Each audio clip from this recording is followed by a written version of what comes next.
इस कार्यक्रम के पुण्यार्जक हैं Shri Kawari Lal ji, Shri Mahavir ji Patni, RK marble group, Madanganj, Kishangarh, Rajasthan.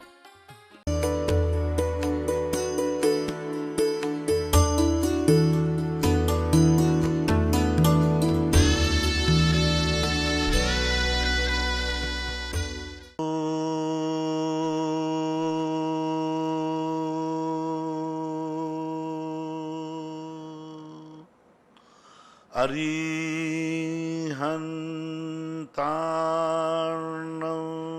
नमो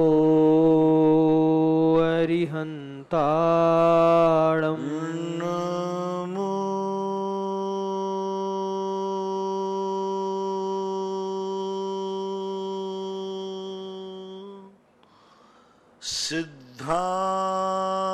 सिद्धार्णं नमो सिद्धाणं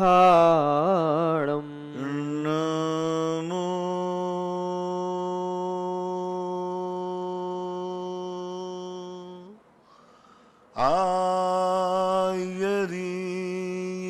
आयर्याणं नमो आयर्याणं नमो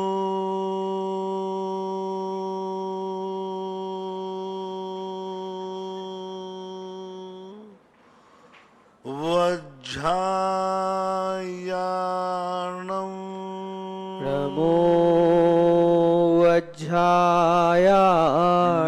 नमो लोये सव्साहूर्णं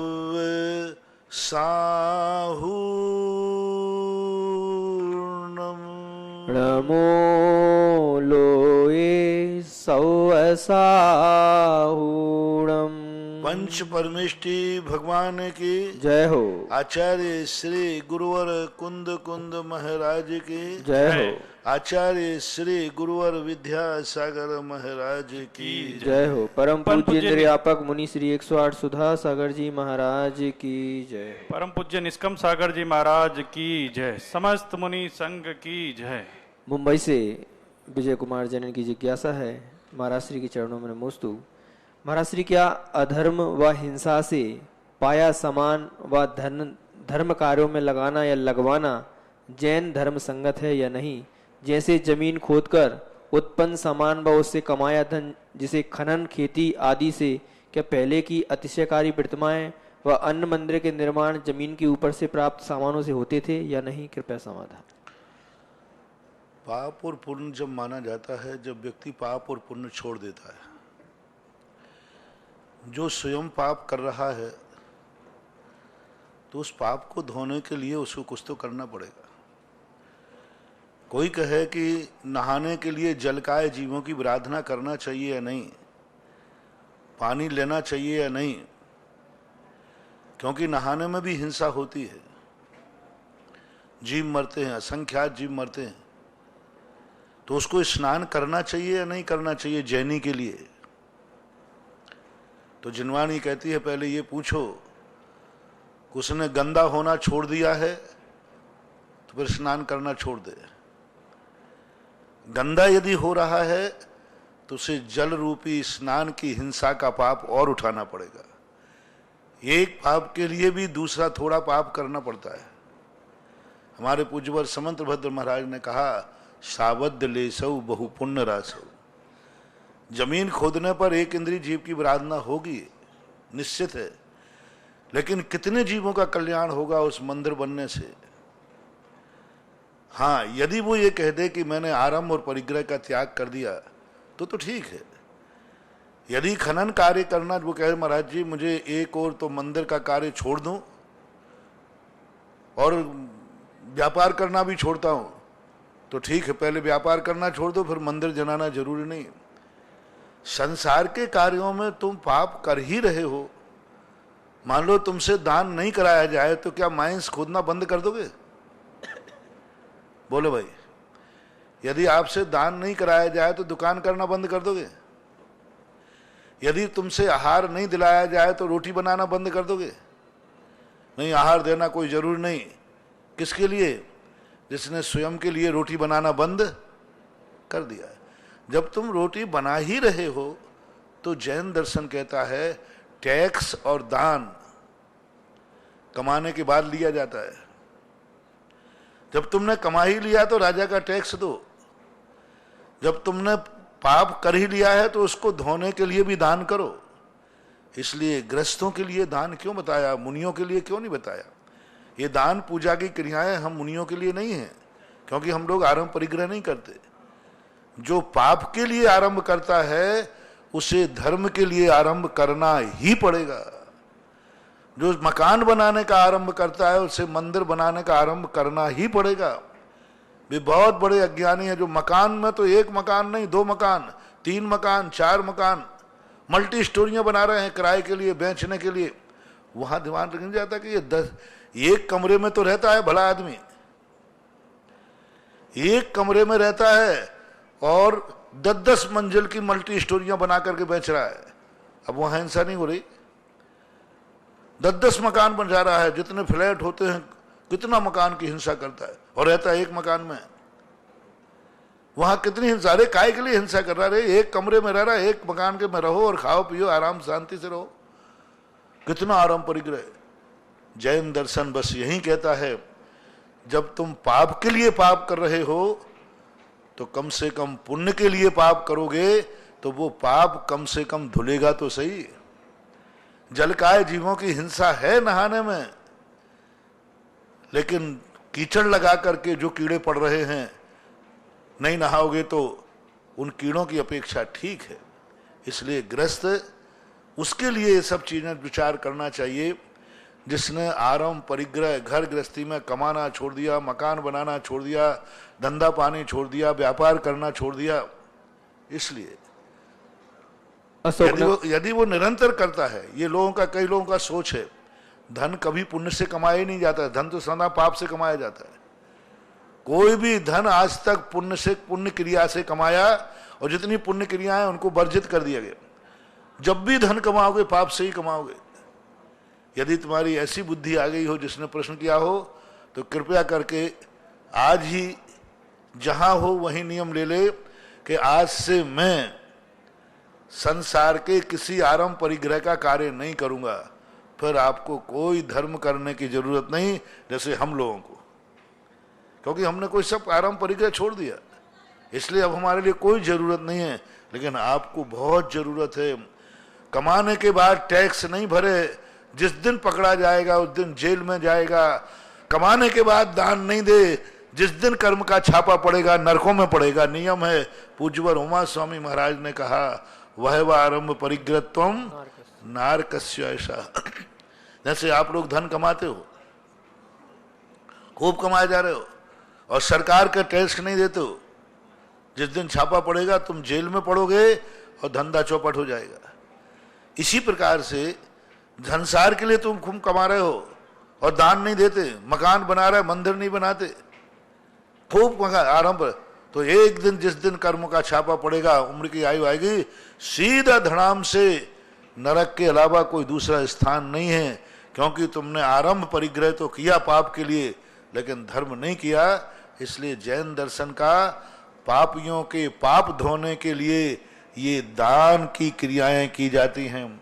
मकान में बनाने में जो पाप किया मंदिर बना के धो लो, नहाने में जो पाप किया वो अभिषेक करके धो लो, भोजन बनाने में जो पाप किया वो पूजन करके धो लो। ये धोने के साधन है, ऐसा मानना चाहिए। अशोकनगर से संजीव जैन की जिज्ञासा है। महाराज श्री चरणों नमोस्तु। महाराज श्री, पांडवों का ऐसा क्या जीवन था कि जब बिना मतलब जब घर में थे तब भी उनको बहुत परेशानियां का सामना करना पड़ा, और जब वो मुनि बनकर तपस्या में लीन हुए तब भी उनको बहुत ज्यादा परेशानियों का सामना पड़ा? ऐसा क्या था, कृपया समझ। परेशानियां नहीं है। यदि वो इतने परेशान नहीं होते तो आज उनके नाम कौन लेने वाला होता। पांडव जैसे कितने लोग आए मर गए, जितने महान आत्माएं बनी हैं सब संकट की भट्टियों में जल करके बने, नहीं तो कौन पूछने वाला था। देखो 9 राम और हुए, ये 8वें बलभद्र को ही क्यों सारे लोग पूछते हैं? क्योंकि इनके जीवन में परेशानियां आई। 24 तीर्थंकर हुए, पारसनाथ को क्यों पूछते हैं? परेशानियां आई। महान आत्माओं को आप जिनके उठा के देख लो सबके जीवन में संकट पे पांडव नहीं, तुम्हारे राजस्थान के महाराणा प्रताप को देख लो, जिंदगी में कभी भी वो सुख से कभी घर में नहीं रह पाए, युद्ध ही युद्ध, इतने युद्ध लड़े, पूरे बचपन से लेकर के पूरी जिंदगी भर युद्ध में उनकी जिंदगी गुजर गई।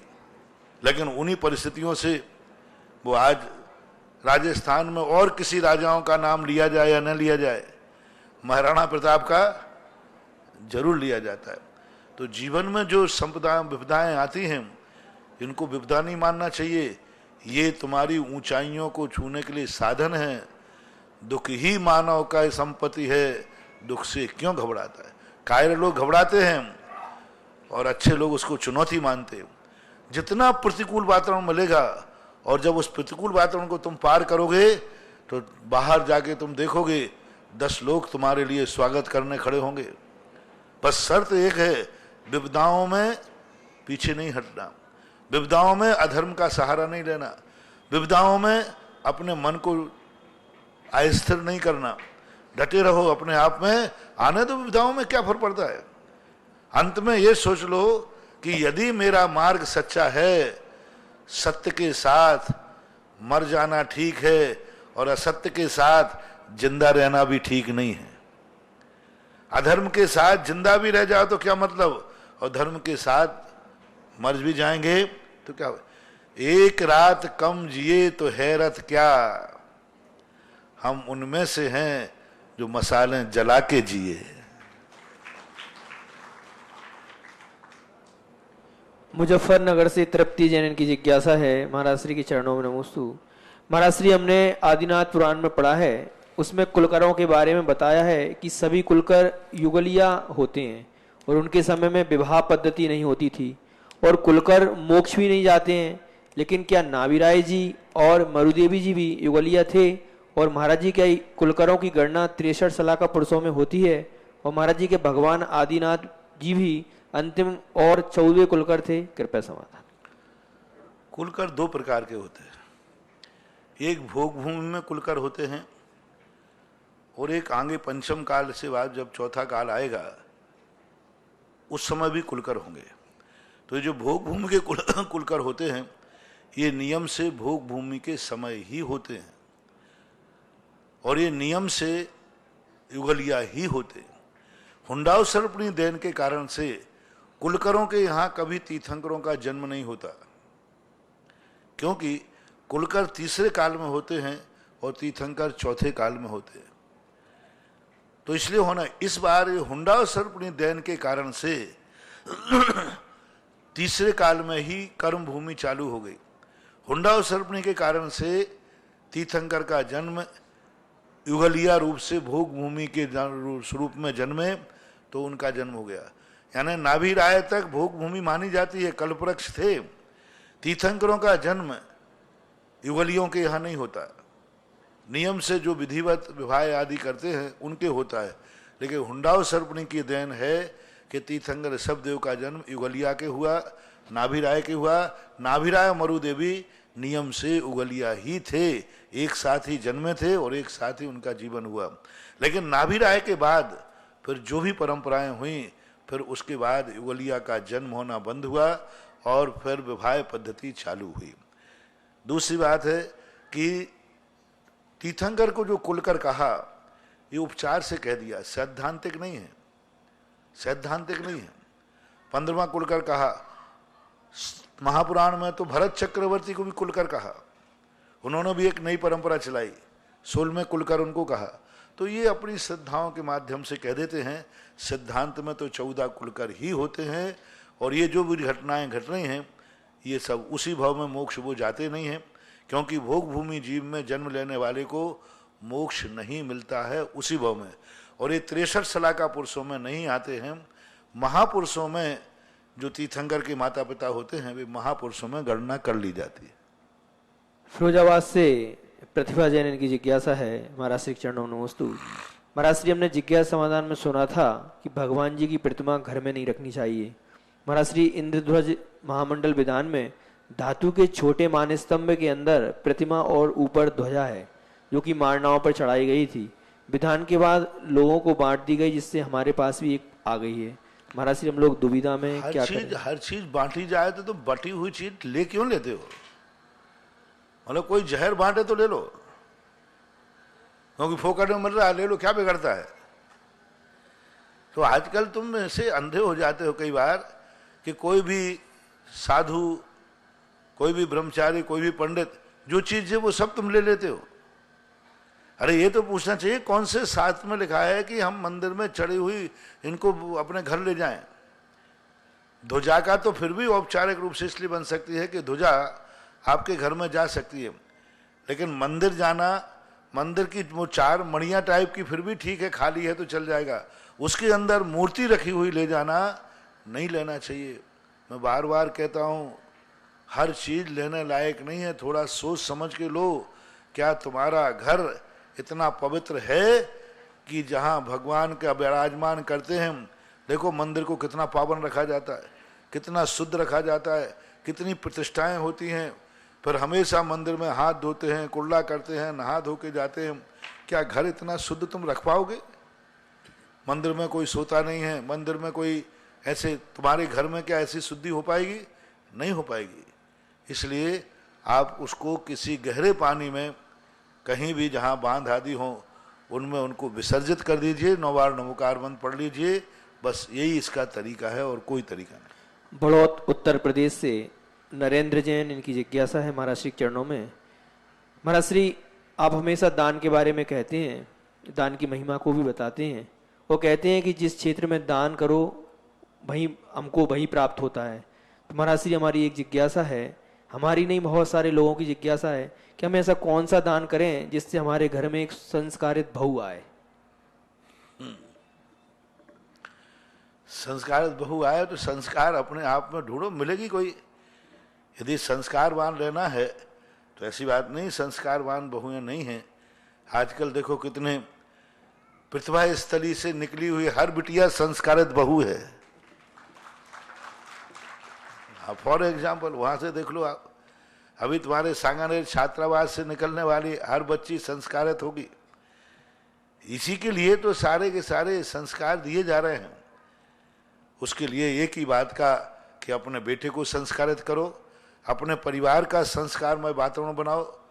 तो जैसा वातावरण बनाओगे और जैसी चाहत करोगे, हो सकता है तुम्हारे पुण्य की परिणति हुई, पूर्व भाव का कोई दावा कावा किसी का नहीं हुआ, तो अच्छी बहू मिल जाएगी, क्या बात हो गई। मुंबई से विजय जैन, इनकी जिज्ञासा है महाराज श्री चरणों नमोस्तु। महाराज श्री, संलेखना के नियम लेने के बाद उसे किन परिस्थितियों में छोड़ा जाता है? क्या यदि करने वाले उसे छोड़ने की तीव्र इच्छा आए या वेदना महसूस हो तो क्या संलेखना त्याग करना अनिवार्य हो जाता है? कृपया समझ। नहीं, देखो त्याग करने का उल्लेख तो हमारे शास्त्रों में है नहीं, वो तो भ्रष्ट ही माना जाएगा। अब रही बात परिस्थितियां, तो परिस्थितियों का मार्ग बनाया नहीं जाएगा। वो तात्कालिक जो संलेखना देने वाले निर्यापकाचार्य होते हैं, जिनके सानिध्य में आपने संलेखना ली है, वे तात्कालिक स्वविवेक से निर्णय करते हैं कि संलेखना को छुड़ा दिया जाए या फिर उनको रखा जाए। तात्कालिक मरीज की जो संलेखना लेने वाला है उसकी परिस्थिति देखी जाती है कि अभी बहुत सारा जिंदा रह सकता है या नहीं रह सकता है। क्या है, ये कोई निर्णायक पॉइंट नहीं है, ये तात्कालिक आपातकाल के समय, उस समय जो निर्यापकाचार्य होंगे वो उस समय तात्कालिक उनको छूट है पूरी, उनको तुरंत क्या निर्णय लेना है ये उनके अधिकार क्षेत्र की बात है। आगम इस संबंध में विवेक पर छोड़ देता है। झलोन दमोह से अखिलेश सिंह, इनकी जिज्ञासा है महाराज श्री के चरणों में नमोस्तु। महाराज जी, आपने एक बार प्रवचन में बताया कि लड़कियों की शादी के बाद पिता का घर छोड़ के जाना पड़ता है, ये सब पूर्व अभिशाप के कारण होता है। तो महाराज जी, ये अभिशाप क्यों और कैसे है, और क्योंकि ये तो अनादिकाल से चला आ रहा है? कृपया कौन सा इनका पूछना है। आपने प्रवचन में कहा होगा कि लड़कियों की जो शादी के बाद माता पिता को छोड़ जाना उनका अभिशाप। तो ये अभिशाप इसलिए है कि तुम्हारा इसी कारण तो स्त्री पर्याय में तुम्हारा जन्म हुआ। स्त्री पर्याय में जन्म होना बता रहा है कि तुम्हें इस अभिशाप को भोगना पड़ेगा। स्त्री पर्याय ही एक अभिशाप है, उसके लिए अब तुम कुछ नहीं कर सकते। वो तो तुम कर्म बांध चुके हो और जन्म ले लिया है, तो अब वो फल तो तुम्हें भोगना ही पड़ेगा। इसके लिए समाज ने व्यवस्थाएं इसलिए बनाई हैं क्योंकि तुम्हारे कर्म का उदय ही ऐसा है। तो कर्म के कारण से अब वो तो अनादि अनंत काल की व्यवस्था है, उसको तो पलटा नहीं जा सकता। लेकिन ऐसा हुआ क्यों? तो स्त्री पर्याय में जो जन्म ले रहा है वो ऐसे ही कर्म बांध के आ रहा है। ये पूर्व जन्म की कहानी है कि उस समय तुमने ऐसा कर्म बांध लिया कि तुम्हें ऐसा करना पड़ेगा। ऐसा अब वर्तमान में तो एक ही पुरुषार्थ हो सकता है कि हमेशा एक भाव हमें कभी दोबारा स्त्री पर्याय न मिले, और स्त्री पर्याय जब नहीं मिलेगी तो अपने आप इस अभिशाप से मुक्त हो जाओगे। बोरिया से कुंदन जैन इनकी जिज्ञासा है, महाराज श्री जब हम पूजन करते समय जब दीपक का पद बोलते हैं उस समय हम दीपक से आरती करते हैं और मंत्र बोलकर उस दीपक को हम वहीं पर रख लेते हैं और एक पीली चिटक चढ़ा देते हैं। लेकिन जब दूसरी पूजन करते हैं तब दीपक से हम फिर आरती करते हैं और दीपक पीली चिटक को चढ़ा देते हैं। तो कहीं ऐसा बार बार दीपक को आरती करके चढ़ाना निर्माल नहीं होता, क्योंकि जो ज्योति अपन जिस समय चढ़ाते हैं वो ज्योति तो निकल गई, अब ये दूसरी ज्योति आ जाती है। ऐसा पानी में और चिटक में अन्य द्रव्यों में नहीं होता। जैसे चावल है वो चढ़ा दिया तो दूसरी बार में वही चावल है, उसमें कोई परिवर्तन नहीं आया। लेकिन दीपक में क्या होता है, जिस समय अपन जो दीपक चढ़ा रहे थे वो दीपक जो प्रकाश दे रही थी वो दीपक तो जो लौ करके निकल गई। अब जो दीपक द्वारा जल रहा है उसमें से दूसरी लौ आ जाती है। इसलिए इसके लिए दीपक कभी निर्माल की कोटि में नहीं आता। 100 बार चढ़ाओ 50 बार चढ़ाओ वो कभी निर्माल कोटि में नहीं आता। बहुचर्चित जिज्ञासा कार्यक्रम देख रहे श्रावक श्राविकाओं की तरफ से एवं यहाँ पधारे सभी श्रावक श्राविकाओं की तरफ से परम पूज्य मुनिश्री के चरणों में बारंबार नमोस्तु नमोस्तु नमोस्तु। प्रथम जिज्ञासा के क्रम में सीए सचिन जैन ककोड़ सुखदय से सूत्रा एवं इनके पश्चात तैयार रहेंगी श्रीमती अंकिता जैन बीना। कि महाराष्ट्र में सीए का विद्यार्थी रहा हूँ और महाराष्ट्र मेरे सीए के विद्यार्थी काल में ऐसा समय आया था कि मुझे सीए छोड़नी पड़ रही थी, पर महाराष्ट्र आपके आशीर्वाद की वजह से वो प्रयास मैंने चालू रखे और अंतिम प्रयास में महाराष्ट्र मैंने 20 वर्ष से भी कम उम्र में मैं अपने सीए की डिग्री हासिल करी। सीए बनने महाराष्ट्र सीए बनने के बाद भी जब 2 महीने तक जब जॉब नहीं मिल रही थी, इधर उधर घूम रहा था, तो महाराष्ट्र एक शनिवार को यहाँ पे आया और आशीर्वाद लेके गया। और उसी सोमवार को महाराष्ट्र जिसको बोलते हैं कि अनएक्सपेक्टेड जॉब मिलना, जिसको बोलते हैं कि शनिवार को आशीर्वाद लेना और मंगलवार को ही जॉब मिलना। तो महाराष्ट्र मेरा प्रश्न ये है कि ये सब पुण्य कर्म का उदय रहता है या फिर ये महाराष्ट्र आपके आशीर्वाद का प्रभाव रहता है? और महाराष्ट्र आपके आशीर्वाद का प्रभाव और कृपा रहती है, तो महाराष्ट्र कृपा की इतनी फास्ट डिलीवरी कब से चालू कर दिया आपने? निमित्त निमित्त एक संबंध होते हैं। कभी कभी क्या होता है कि कर्म तो पुण्य का उदय है, पुण्य सत्ता में पड़ा है, लेकिन उसको उदय आने के लिए कोई निमित्त चाहिए। क्योंकि जब तक उसके निमित्त नहीं मिलेगा तब तक वो कर्म उदय में उदीर्णा को प्राप्त नहीं हो सकता। तो ये भक्ति, ये पूजा, ये आशीर्वाद, ये शांति धाराएं, ये करती क्या है? इसका एक ही काम होता है, तुम्हारे जो कर्म अभी उदय में आने योग्य नहीं है उनको सोर्स मिला करके और उदय में ला देना। जैसे आपका कोई फाइल है किसी ऑफिस में, नीचे दबी हुई है, लेकिन यदि कोई पहचान का कोई सोर्स पावरफुल आदमी मिल जाए तो फाइल ऊपर निकाल करके आगे आ जाती है कि नहीं? अभी नंबर में नहीं थी, नंबर में नहीं थी, नीचे लगी हुई थी, पड़ी हुई थी, जब आता। लेकिन यदि कोई ऑफिसर आपका विशेष मिल जाए तो ऊपर वो फाइल निकल के ऊपर आ जाती है। बस आप आशीर्वाद एक यही सोर्स है जो फाइल को नीचे लगी थी उसको ऊपर ला दिया। शांति धारा यही है, भक्ति यही है, पूजाएं यही है, नवोकार जितने भी हैं ये कुछ देते लेते नहीं है, ये देते लेते कुछ भी नहीं है। इनका ऐसा एक सोर्स होता है पुण्य वर्गणाओं का कि वो पुण्य के माध्यम से, जैसे तुमने सच्ची श्रद्धा से समर्पण किया और तुम्हारे मन में ये भाव आया कि अब मुझे आशीर्वाद मिल गया है, अब दुनिया की कोई ताकत रोक नहीं सकती, बस उसी समय तुम्हारी फाइल ऊपर आ गई।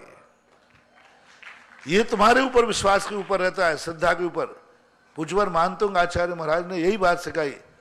अब मेरा कुछ भी नहीं हो सकता, मेरी शांति धारा कर दी मैंने, अब मुझे विश्वास है अब कुछ नहीं होगा। जो तुमने ये विश्वास किया, तुरंत कर्मों के उस ऑफिस ने कहा इसके ऊपर ऑफिसर से पहुंच हो गई है। क्लर्क कहता है अब तुरंत वो फाइल निकालो, जो साल भर बाद निकलती उसे आज ही निकालना पड़ेगा, क्योंकि ऊपर से फोन आ गया है।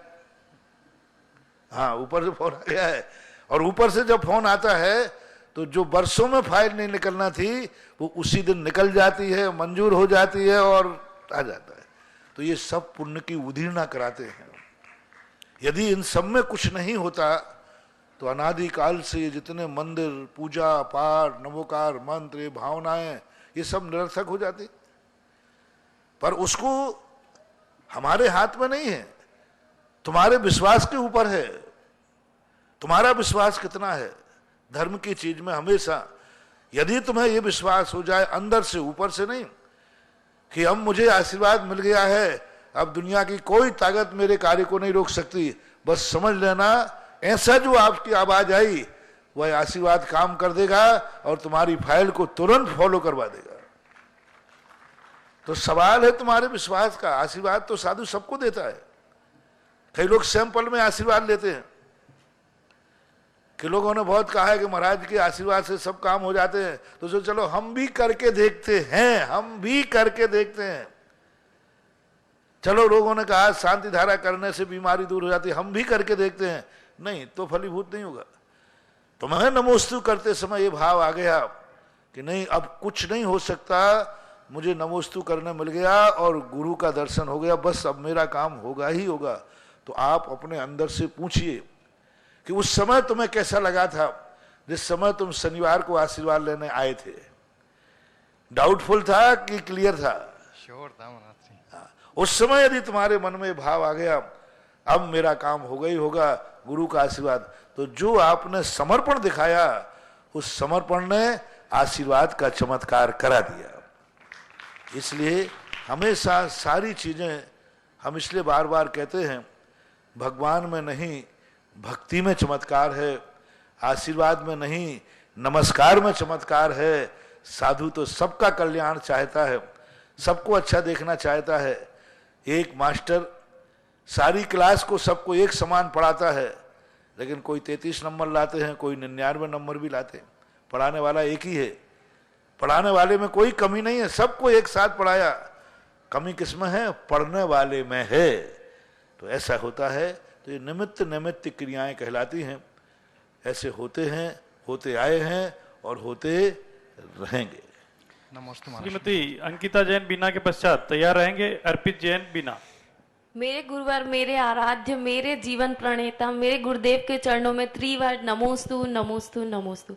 गुरुदेव, मेरी जिज्ञासा यह है कि मैंने पिछले जन्म में ऐसे कौन से पुण्य किए थे कि मुझे माँ से भी बढ़कर सास और पिता से भी बढ़कर ससुर मिले, और ऐसे जीवन साथी मिले जिन्होंने कभी भी मुझे धर्म के क्षेत्र में कभी भी मना नहीं किया। आगे मैं ऐसा क्या पुरुषार्थ करूं कि हमेशा उन्हें खुश रख सकूं और धर्म के क्षेत्र में भी आगे ला सकूं?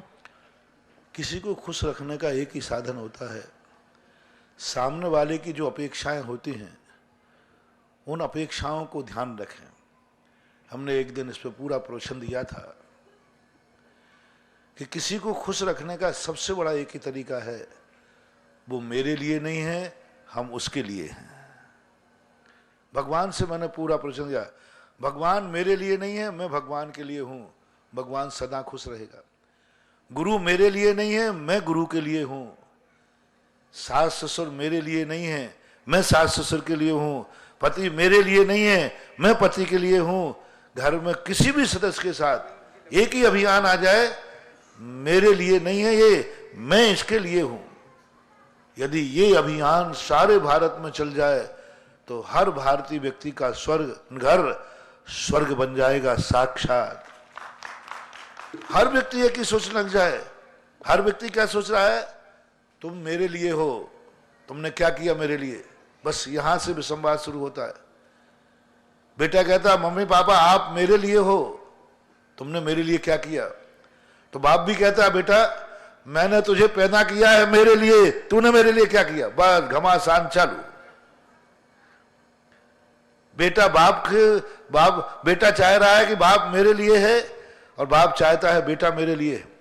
पति चाहता है पत्नी मेरे लिए है, मेरे लिए सुख के लिए है, मेरे लिए आई है, तू मेरे लिए सुख दे, मैं जो कहूं वो कर। तो पत्नी भी सोचती है मैंने अपने सुख के लिए तुम्हें विवाह किया है, तुम मेरे लिए हो, कमा के दो, जैसे बने तैसे दो, मेरे लिए हो। बस यहीं से घमासान होता है।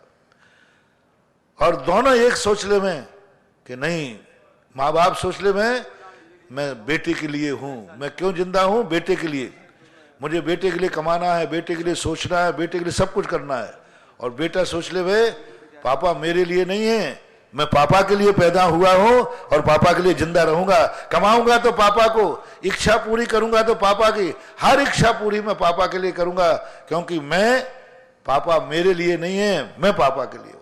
ऐसे हर बहू एक बात सोच ले वे। ससुराल में जाने के बाद ये ससुराल का हर व्यक्ति मेरे लिए नहीं है, मैं हर व्यक्ति के लिए मैं हूं। सास ससुर मेरे काम नहीं आएंगे, मैं उनके काम आऊंगी। मैं यहां पर सबका उपकार करने वाले आऊंगे। यदि ये नीति तुम्हारी है और आगे भी बनी रहे तो जाओ, कम से कम तुमने सबसे बड़ा पुण्य तो यही कमा लिया कि अपने सास ससुर पति को कम से कम अवभाग्य तो माना कि मेरे अवभाग्य हैं, बस यही सबसे बड़ा पुण्य है। जिंदगी में यदि बहू के मन में ये भाव आ जाए कि मुझे सास ससुर मिले हैं, मैंने कौन सा पुण्य किया, इससे बड़ा वरदान दुनिया में कोई दूसरा हो नहीं सकता। पति पत्नी में एक दूसरे के मन में ये भाव आ जाए अंदर से कि मैंने कितना पुण्य किया जो ऐसी पत्नी मिली, मैंने ऐसा कौन सा पुण्य किया जो ऐसा पति मिला, जाओ यही सबसे बड़ा पुरस्कार तुम्हारी जिंदगी का है। दोनों अपने आप, और दोनों एक दूसरे को कोस रहे हैं, इससे बड़ा अभिशाप दुनिया में कोई दूसरा हो नहीं सकता। आरपी जैन के पश्चात तैयार रहेंगे नमस्ते गुरुदेव। गुरुदेव, पूरे परिवार को तीर्थ करवाने का क्या फल मिलता है? पूरे परिवार को तीर्थ करवाने का क्या फल मिलता है? तीर्थ यात्रा कराने का बहुत बहुत अच्छा फल है। जो समूहिक रूप से तीर्थ यात्रा अपने परिवार को कराते हैं, वे एक दिन ऐसे नायक बनते हैं कि सारी दुनिया उनके जुलूस में आती है। उनका जन्म हो तो सारी दुनिया महोत्सव मनाती है। जब उनके कोई कार्यक्रम होता है तो सारी दुनिया उसमें शामिल होने का भाव करती है। आपने देखा, बड़े आदमियों का कोई कार्यक्रम हो जाए, सब लोग इकट्ठे हो जाते हैं उसकी प्रभावना करने के लिए। तो ये कैसे हुआ? क्योंकि कभी तुमने दूसरे लोगों को भी यात्रा कराने का भाव किया होगा। बहुत अच्छा शुभ संकेत होता है, कराना ही चाहिए। दुनिया परिवार सहित घूमने जाती है, परिवार सहित होटल में जाती है, परिवार सहित ऐशो आराम में जाती है, परिवार सहित पिक्चर में जाती है। कितने लोग हैं जो परिवार सहित धर्म में बैठते हैं, परिवार सहित मंदिर जाते हैं, परिवार सहित तीर्थ यात्रा करते हैं, परिवार सहित। बहुत चक्रवर्ती और सौधर्मेंद्र के संबंध में आता है। क्यों है वो महान? वो कभी भी संसार के कार्यों में पूरे परिवार सहित जावे या न जावे, कोई नियम नहीं है। भरत चक्रवर्ती का नियम था, संसार के कार्यों में पूरा परिवार जाता था। ऐसा कहीं उल्लेख नहीं आया कि कहीं घूमने के लिए पूरी 96,000 रानियों को लेके गया, पूरे कहीं पिकनिक मनाने के लिए गया, ऐसा कोई उल्लेख नहीं मिलता। लेकिन जब जब उसने धार्मिक कार्य किए, पूरे परिवार को नहीं, मैं रिश्तेदारों को लेकर के गया। धर्म कार्य में सबके लिए लेके जाता है, संसार कार्य में अकेला अकेला जाता है चक्रवर्ती, परमार्थ में सबको लेके जाता है। सौधर्मेंद्र का कहीं भी उल्लेख नहीं मिला कि कभी सौधर्मेंद्र ने अपने निजी कार्यों में सारे सिद्ध अपने परिकर को, अपने देवों को इकट्ठा किया हो।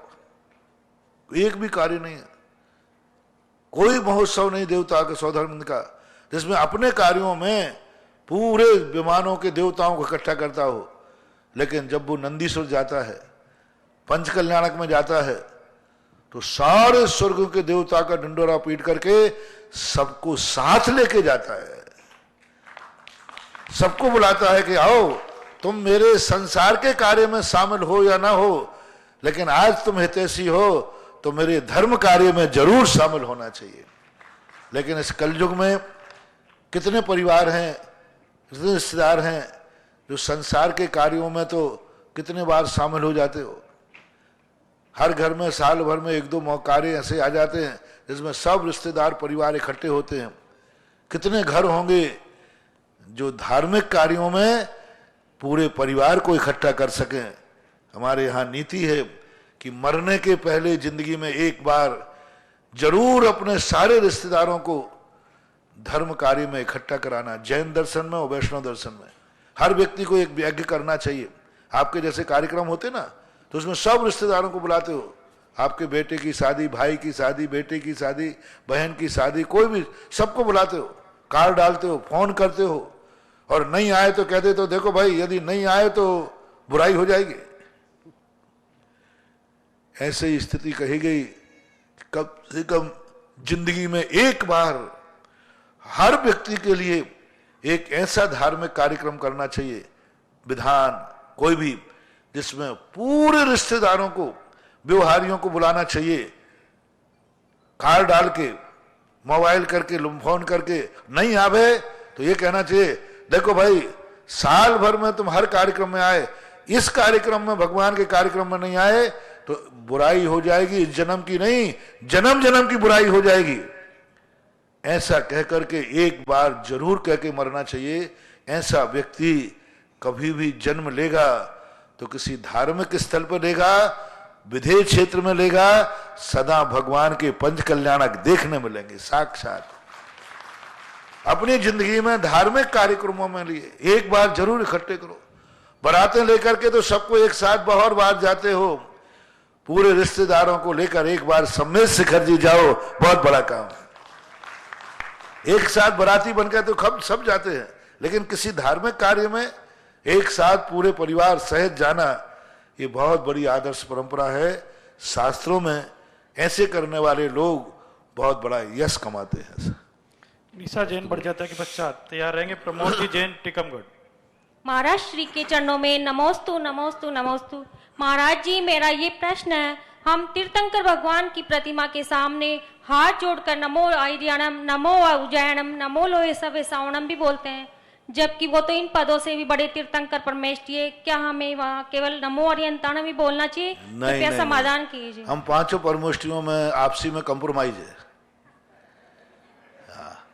वो कहते तुम पांचों में से किसी का नाम ले लो, सबका बेड़ा पार है।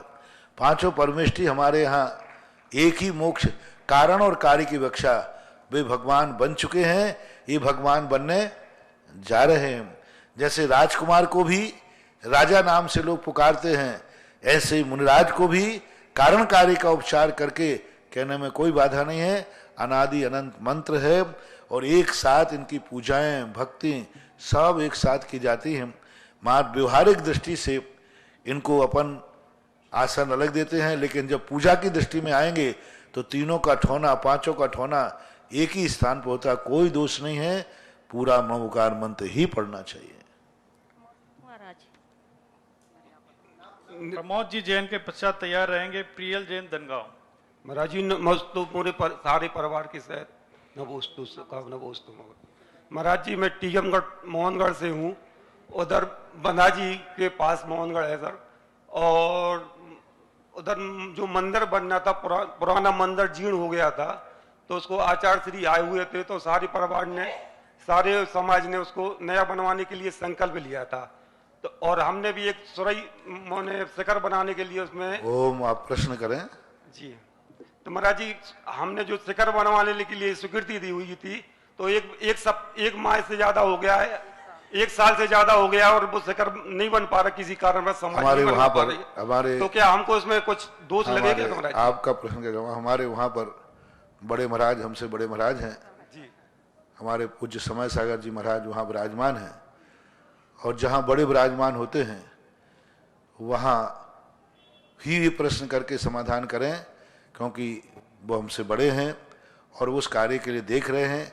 क्या परिस्थितियाँ हैं क्या नहीं है, वहाँ की परिस्थितियों का मुझे ज्ञान नहीं है। और परिस्थिति जब तक ज्ञान नहीं हो, किसी भी चीज़ पर निर्णायक बोलना ठीक नहीं है। आप महाराज जी वहाँ हैं, आप उन्हीं के पास बैठ कर के निर्णय करें, समाधान निकालें, अच्छा रहेगा। क्योंकि मुझे वहाँ के संबंध में अभी कोई भी जानकारी नहीं, उनका संबंध में मैं कुछ जानता नहीं हूँ, क्या परिस्थितियाँ हैं। और जब तक पूरा जाने बिना कुछ भी बोलना, ये अनधिकृत चेष्टा होगी। इसलिए प्रियल जैन रनगांव के पश्चात तैयार रहेंगे। संजय जी पहाड़िया किशनगढ़। नमोस्तु महाराज जी। महाराज जी, आजकल यह बात अत्यधिक देखने में आती है कि लड़का और लड़की की शादी हो जाती है, लड़की अपने ससुराल में रहती है, परंतु अपने ससुराल की हर छोटी बड़ी बात अपने मायके में बताती है। यहाँ तक कि ससुराल में झगड़ा भी होता है तो भी अपनी माँ को फ़ोन करती है। तो महाराज जी, और वह विवाद करती हैं, विवाद इस तरह उत्पन्न हो जाता है कि कभी बात कोर्ट तक भी पहुँच जाती है। हम ऐसा क्या करें? यही सबसे बड़ा दुर्भाग्य है। जिस व्यक्ति के ये जीवन में बहुत दुख उठाएगी, वो जो व्यक्ति ससुराल की बातों को अपने पीहर शेयर करती है, समझ लेना उसकी जिंदगी की बहुत बुरे दिन आने वाले हैं, बहुत बुरे दिन आएंगे पूरा। क्योंकि जिंदगी अब उसके पीहर से नहीं निकलना, उसकी जिंदगी निकला है ससुराल से। उसकी जिंदगी माँ के पास नहीं निकलना, उसकी जिंदगी निकलना सासू से। उसकी जिंदगी पापा से नहीं निकलना, उसकी जिंदगी ससुर से। उसकी जिंदगी वहाँ के लोगों की कोई भी बात यदि वो पीहर को कहती है, समझ लेना उसकी जिंदगी का बहुत डाउनफॉल आने वाला है, बहुत डाउनफॉल। मात उसी समय जब कहना चाहिए जब स्वयं की जिंदगी में इतने दुख आ जाएं कि सहन से बाहर हो जाए, तब सहायता के लिए कहना चाहिए, चुगली के लिए नहीं। 90% बच्चियों की, महिलाओं की आदत होती है, कोई दिन भर में घर में जो घटित होगा शाम को फोन पर बैठकर मम्मी को सब बताएगी। और मम्मी जो तुम्हारी है, मैं कहता हूं 90% ससुरालों में जो गड़बड़ होता है उसमें उस बहू की मां शामिल होती है, वो यहां से भरती है, बेटी तू सुनना मत, ऐसा करना वैसा करना। 90% कह रहा हूं मैं, 90% महिलाएं जो ससुराल में दुखी हैं वे अपने पीहर की मां के कारण से दुखी हैं। माताओं से मेरा कहना है, बेटी को विदा करने के बाद उससे कहो जो परिस्थिति है तुम निपटो, तुम सोचो मेरे को बार बार यहां चुगलखोरी करना ठीक नहीं है, अच्छा नहीं है। हाँ, जब तुम्हारे सिर से ऊपर आ जाए तो घर चले आना, मैं तुम्हारी जिंदगी की भर की व्यवस्था कर दूंगा। मेरे पास ऐसे कई केस आते, बोले महाराज ऐसा, तो मैं तुरंत पूछता हूं क्यों मम्मी से कितनी बार चर्चा होती? बोले दिन में 4 बार। मैंने कहा बस आप वो बंद कर दो, वो बंद कर दो, 6 महीने के लिए बंद कर दो, घर में स्वर्ग हो जाएगा। हर माता को अपनी बेटी को सुखी रखना है तो कृपया करके उसकी ससुराल की बुराई सुनना बंद कर दो। और हर बहू को यदि सुखी रहना है तो अपनी ससुराल की बुराई पीहर में करना बंद कर दो। जाओ, मेरा दोनों हाथ से आशीर्वाद है। शब्द 90% कह रहा हूं। अभी जो है पूर्व में जो एक प्रश्न किया, हमेशा तुम अपने पीहर में अपने सास ससुर की प्रशंसा करो। अपने पीहर में यदि फोन करो तो ससुराल की प्रशंसा करो। देखो, पॉजिटिव सोच करना शुरू कर दो। जिन जिन के घरों में कलह है वे इस फार्मूले को 100% तो नहीं कहूंगा, 90% कह रहा हूं, 6 महीने की फार्मूला अपना लो। जो बहू अपने ससुराल में दुखी हो, अपने पीहर को बस प्रशंसा करना शुरू कर दे। सासू की, ससुर की, पति की, सबकी प्रशंसा करे। मम्मी मेरे घर में यहाँ बहुत स्वर्ग है, बहुत सुखी हूं, सब बहुत बढ़िया है। 6 महीने के अंदर तुम्हारी ये वर्गणा है, पूरे परिवार के अंदर हर बुराई को दूर कर देंगे। बस तुम बुराई मत करना, बस जो कुछ 6 महीने कर लो मेरी तरफ से, फिर चमत्कार देखो। कितनी भी दुष्टन सासू होगी उसका भी हृदय परिवर्तित होगा। लेकिन आपका एक ही नियम होना चाहिए, मैं जिस ससुराल में आई हूं, अब मैं जो गोत्र मेरा हो गया है, इस गोत्र की मैं निंदा नहीं करूंगा। जो अपनी ससुराल की बुराई पीहर करते हैं, जिस पत्तल में खा रहे हैं उसी में छेद करें। तुम्हारा गोत्र वो हो गया, तुम्हारा कुल वो है, तुम्हारे बच्चे उस तरफ के पक्ष के हो गए, अब तुम्हें इसकी बुराई नहीं करना चाहिए। ये नकारात्मक ऊर्जा है। वास्तु भी इसके लिए मना करता है। बहुत बड़ा एक मनोवैज्ञानिक हुआ डॉक्टर फ्राइडे, उसने स्पष्ट लिखा, जहां तुम्हारी जिंदगी चलती है वहां की कभी बुराई नहीं करना। रामचंद्र जी जब वनवास जाने लगे तो सीता को संबोधन करते हैं, लक्ष्मण अपनी पत्नी उर्मिला को संबोधन करते हैं रोकने के लिए, तुम यहीं रुकना है, एक ध्यान रखना, तुम जब तक मैं यहां नहीं आऊं तो आपको भरत के यहां रहना है, भरत की कभी बुराई मत करना, कैकेयी की कभी बुराई मत करना, क्योंकि तुम्हें यहां रहना है। और मेरे यहां की मेरी प्रशंसा मत करना। 2 नियम दिए। हालांकि सीता साथ में गई, लेकिन पहले तो उन्होंने संबोधन दिया। लक्ष्मण के लिए ने अपनी उर्मिला को यही संबोधन दिया, कभी भरत की बुराई मत करना और मेरी प्रशंसा मत करना, क्योंकि 14 वर्ष तुम्हें मेरे पास नहीं रहना है, भरत की छाया में रहना है। और जिसकी छाया में रहना है उसकी बुराई नहीं, और जिसकी छाया में नहीं रहना है उसकी प्रशंसा नहीं। ये नीति है। तो यह नीति यदि आप लोगों के पसंद आ जाए तो हर बेटिया के लिए बहू बनकर जाती है। जिंदगी तुम्हारी वहीं गुजरना है, वहीं रहना है, जिस स्थान पर रहना है, जिसकी थाली का भोजन करना है, जिसका पानी पीना है, जिसके घर की छाया में रहना है। बस एक नियम ले लो, उस परिवार की मैं कभी बुराई नहीं करूंगी।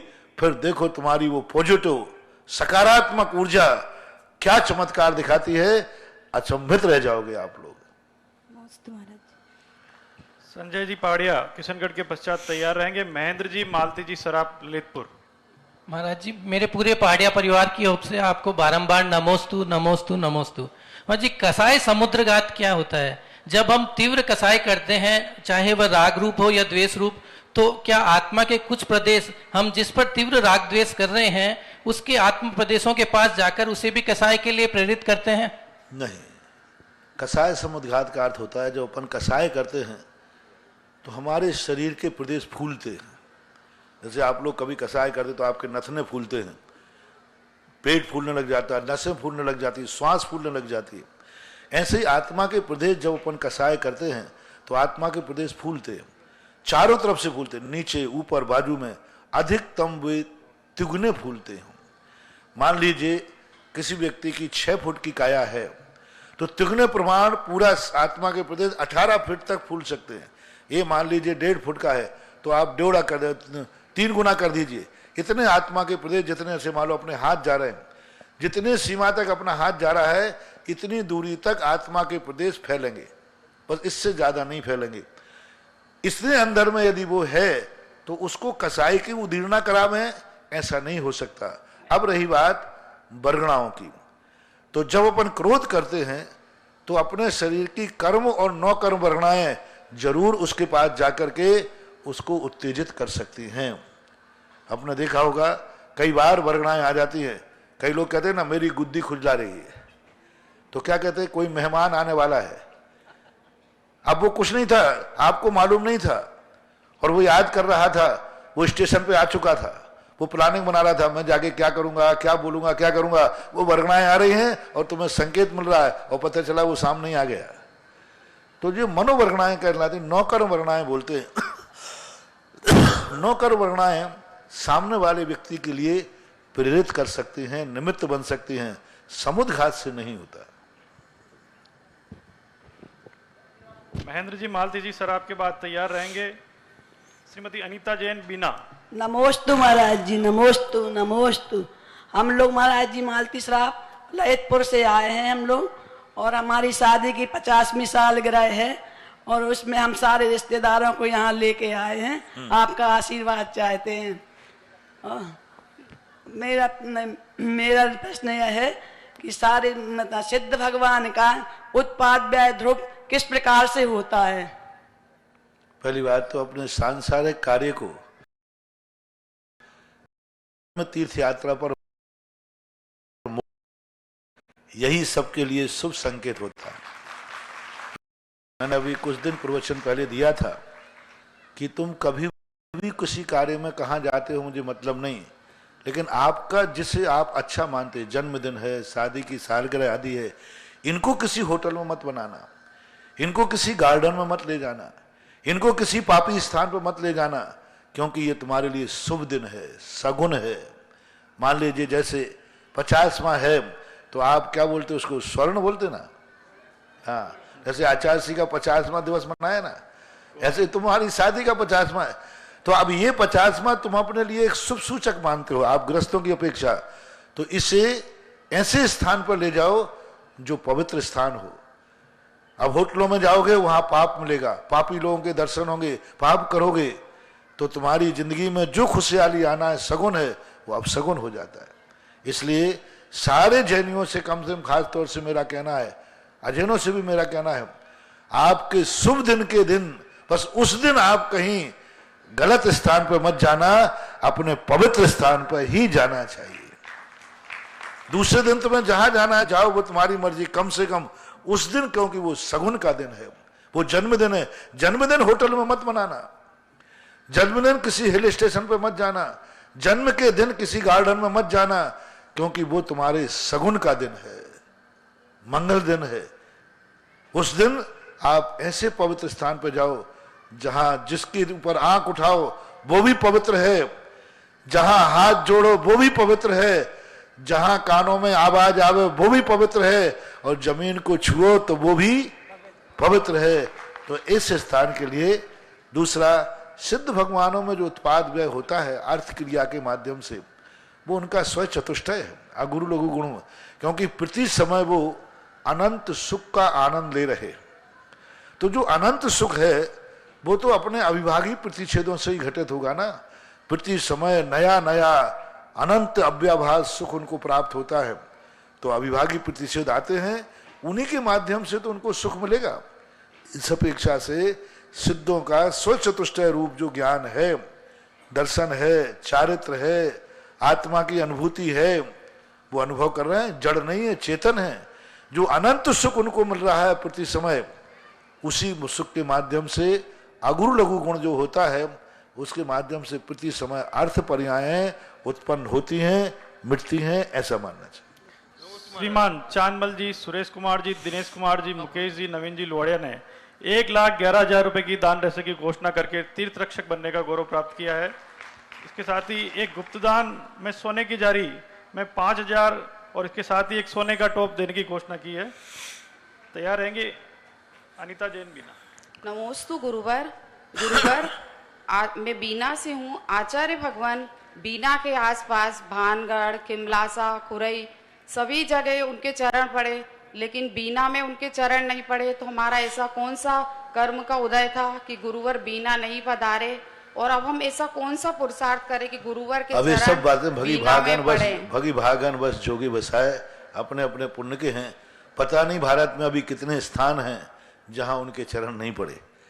हर व्यक्ति को अपने, क्योंकि साधु का गमनागमन वहाँ के जीवों के भाग्य के बस, पुण्य के बस होता है। बस इतना ही कह सकते हैं, बड़ों के संबंध में ज्यादा बोलना उचित नहीं है। कुमारी आस्था जैन बीना के पश्चात तैयार रहेंगे रवि जैन ललितपुर। नमोस्तु गुरुदेव। गुरुदेव, मेरा प्रश्न ये है कि अच्छे कार्य करने के लिए सबको बहुत ज्यादा प्रोत्साहन देना पड़ता है, बहुत कहना पड़ता है कि करो करो, और बुरे कार्य करने के लिए सिर्फ एक बार कहना पड़ता है और नहीं भी कहो तो भी कर देते हैं, तो ऐसा क्यों गुरुदेव? अनादिकाल का संस्कार है। सुध परिचदान भूदा सवस्व विकाम भोग बंद कहा, बंधु शुभलंबो ऐसा कथा समय सार में भगवान कुंद स्वामी ने कही कि अनादिकाल का व्यक्ति संसार की तरफ संसार के ही कार्य करता रहा, इसलिए उसके लिए प्रेरणा नहीं देना पड़ती, वो जन्म से ही अपने आप संस्कार से सीख के आता है। व्यक्ति को देखो, आपने देखा होगा, बच्चा जन्म लेता है, कोई उसे भोजन करना सिखाता नहीं है, कोई नहीं कहता है कहाँ से खाना है। छोटा सा बच्चे को यदि हाथ में कुछ देवें तो वो कान में ले जाता है कि मुंह में ले जाता है? तो ये उसको किसने सिखाया कि मुंह में से खाना है? अनादिकाल से खाता ही है। इसलिए अनादिकाल का संस्कार होने के कारण से व्यक्ति का हमेशा, जब व्यक्ति का पाप संसार के कार्यों की तरफ मुड़ जाता है, इससे सिद्ध है कि अनादिकाल का संस्कार है। और परमार्थ की तरफ इसलिए पुरुषार्थ करना पड़ता है क्योंकि उसका संस्कार नहीं है, अनादिकाल से उसने कभी ये कार्य किए नहीं है, इसलिए उसको प्रेरणा देना पड़ती है। ऐसा जिज्ञासा के अगले क्रम में रवि जैन ललितपुर के पश्चात तैयार रहेंगे श्रीमती पुष्पा जैन बिलवाड़ा। नमोस्तु महाराज जी, नमोस्तु महाराज जी। मैं जबलपुर से हूँ, ललितपुर से नहीं। महाराज जी, जबलपुर जैन समाज की ओर से नमोस्तु। और आज मैं 85वीं वर्षगांठ में अपने चाचा जी के साथ यहाँ आया हूँ। और महाराज जी, मेरा एक क्वेश्चन है कि मेरी शंका है कि अगर घर में एक भाई कमज़ोर हो तो पहले उसकी मदद करना चाहिए या मंदिर में दान देना चाहिए? वो भाई कैसा है पहले ये देखना पड़ेगा, उसका चारित्र क्या है। जुआरी है तो, गंजड़ा भंगड़ा है तो, ऐसा कुछ नहीं। किसी गलत कार्य करता है तो उसकी पोजीशन देखना पड़ेगी। वह व्यक्ति अपने आप में किस परिस्थिति में है, उसकी योग्यता देख करके यदि आपने उसको और सहयोग कर दिया तो जब भाई है तो संपत्ति तो बराबर ही मिली होगी बंटवारे में, तो वो संपत्ति कहाँ चली गई। कहीं उस संपत्ति को उसने पाप में तो नहीं बनाया, गलत कार्यों में तो नहीं दिया, तुम और दे दोगे तो और गलत कार्य करेगा। और कोई परिस्थिति जन यदि उसकी परिस्थिति बनी है, सही में वो दया का पात्र है, सही में वह विचारणी है, तो उसका भी दान देने के पहले पूरा नहीं तो कुछ भाग उसका सहयोग जरूर करना चाहिए, क्योंकि वो भाई है। श्रीमती पुष्पा जैन बिलवाड़ा के पश्चात तैयार रहेंगे अरविंद जी जैन लखनऊ। हे गुरुवर नमोस्तु नमोस्तु, मेरे बच्चों के तरफ से त्रिवार नमोस्तु। बबीता जैन जबलपुर। हे भगवान, मेरा ये प्रश्न है कि मैं सन 2013 से आपके दर्शन करने के लिए सोची, लेकिन मैं आज आ पाई आपके दर्शन में। ऐसा मेरा क्या पुण्य कम हो गए कि मैं इतने साल आपके दर्शन नहीं कर पाई? कोई ना कोई कर्म तो रहता ही है। यदि पुरुषार्थ यदि सम्यक रूप से थोड़ा जोर लगा के पुरुषार्थ करते तो शायद 1913 में हो जाते।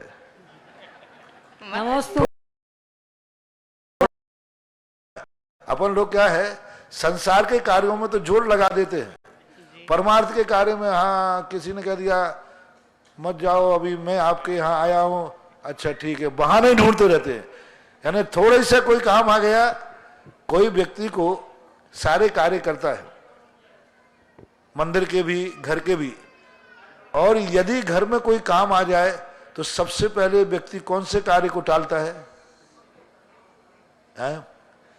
मान लो प्रोशन में आना है, उधर घर में दुकान पर भी जाना है, उधर रिश्तेदारी में बारात में भी जाना है, और प्रोशन में भी आना है, और उसी समय तुम्हारे ब्याई जी आ गए, तो तीन में से सबसे पहले कार्य को, कौन से कार्य को पोस्टपोन करोगे? बोल दो मुझे मालूम है। पहला कार्यक्रम को ठीक है आज प्रोशन में नहीं जाते। तो यहां ना तुम लोग धर्म के कार्य को ऐसा मानते हो जब टाइम मिल जाएगा तो चले जाएंगे, और जो व्यक्ति धर्म के कार्य को मुख्यता देता है वो कहते हैं हम सारे कार्य छोड़ देंगे लेकिन धर्म का कार्य नहीं छोड़ेंगे।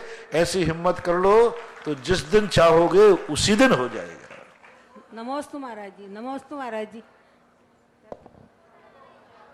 नमोस्तु महाराज जी। भगवान को केवल ज्ञान होता है तो उनके साता का उदय तो रहता ही है, असाता का उदय भी साथ में रहता है क्या? रहता है, क्योंकि सादा सादेरवा, साता का भी असाता का दोनों का उदय, पूर्व में बांधी हुई असाता उनकी बराबर उदय में बनी रहती है। वर्तमान में उनकी ईर्यापत आश्रव के माध्यम से साता होती है। वर्तमान का ईर्यापत आश्रव साता इतना ज्यादा पावरफुल होता है कि वो अंदर बैठी हुई असाता उदय में आती है, लेकिन वो मोहिनी कर्म का अभाव होने से अपना प्रभाव नहीं दिखा पाती है, बाकी रहता है। नमस्ते महाराज। जिज्ञासा के अगले क्रम में अरविंद जी जैन लखनऊ के पश्चात तैयार रहेंगे श्रीमती सरोज जी जैन खुरई। हे मुनि श्रेष्ठ, नमोस्तु नमोस्तु नमोस्तु। मैं अपने सासु ससुर जी की जो प्रायोजित यात्रा तीर्थ यात्रा है उसका मैं एक हिस्सा बन पाया, आपके श्री चरणों में आया, इसके लिए मैं उनका तो धन्यवाद देता हूँ। और मुझे बड़ा सौभाग्य कि आपके श्री चरणों में आज मैं यहाँ हूँ, और पूरी यात्रा संघ की ओर से आपके चरणों में नमोस्तु नमोस्तु नमोस्तु। महाराज श्री, मेरा प्रश्न यह है कि धर्म की अंतिम मंजिल मोक्ष है, और मोक्ष में श्रद्धान नहीं हो पाता है, उसके प्रति ऐसी ललक नहीं जागृत हो पाती है कि हमें मोक्ष की प्राप्ति हो जाए।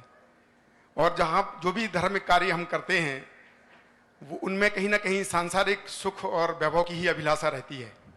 तो ऐसे में उस धर्म की क्या सार्थकता है और इस धर्म का क्या महत्व है जीवन में? कोई भी व्यक्ति धर्म को, मैंने कहा ना, वो संस्कार नहीं है उसके, अनादिकाल से संस्कार नहीं है। और वर्तमान का वातावरण भी 24 घंटे परमार्थ का नहीं है, संसार का है। 24 घंटे जहां तुम घर में रहते हो धर्म की चर्चा कम, संसार की ज्यादा होती है, मन से भी, वचन से भी और काया से भी। 24 घंटे में व्यक्ति का वचन धर्म की बातें कम निकालता है, संसार की ज्यादा। काया से भी परमार्थ के कार्य कम करता है, संसार के ज्यादा। तो जो कार्य जिसका ज्यादा करोगे व्यक्ति का संस्कार उसी तरफ जाता है। इसके लिए हमें वातावरण बनाना पड़ता है, और जब बार बार हम इसकी भावना करेंगे और चारों तरफ का वातावरण वैसा ही होगा, तो ऐसी बात नहीं है, धर्म कार्य के लिए भी लोग बढ़ जाते हैं, तो दुनिया की कोई ताकत उन्हें विघ्न नहीं डाल पाती, वे एक दिन मोक्ष को प्राप्त कर लेते। इस कार्यक्रम के पुण्यार्जक थे श्री कवरी लाल जी, श्री महावीर जी पाटनी, आर के मार्बल ग्रुप, मदनगंज, किशनगढ़, राजस्थान।